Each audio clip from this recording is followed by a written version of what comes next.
सभी को आषाढ़ पूर्णिमा की ढेर सारी शुभकामनाएं। आज हम आपको सुनाने जा रहे हैं आषाढ़ पूर्णिमा व्रत की कथा, जिसे गुरु पूर्णिमा के नाम से भी जाना जाता है।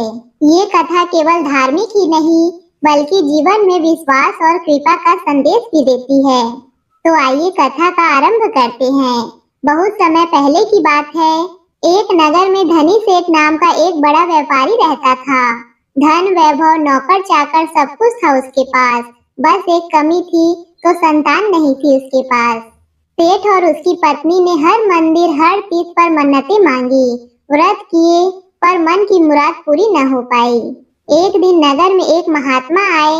सेठ ने उनके चरणों में गिरकर विनती की, महाराज, मैं जीवन के हर सुख से संपन्न हूँ, पर मेरे आंगन में बच्चे की किलकारी नहीं गूंजी। महात्मा मुस्कुराए और बोले, सेठ, भगवान विष्णु की कृपा से कोई इच्छा अधूरी नहीं रहती। इस बार आषाढ़ महीने की पूर्णिमा को भगवान विष्णु का व्रत करना, कथा सुनना और अपने इच्छा अनुसार दान करना। निश्चित ही तुझे संतान की प्राप्ति होगी। सेठ और उसकी पत्नी ने पूरे विश्वास और श्रद्धा से आषाढ़ पूर्णिमा का व्रत रखा। दिन भर उपवास, भगवान विष्णु की पूजा, कथा श्रवण और रात भर जागरण किया। कुछ ही दिनों बाद उनकी झोली में संतान सुख आ गिरा। एक सुंदर तेजस्वी पुत्र ने जन्म लिया।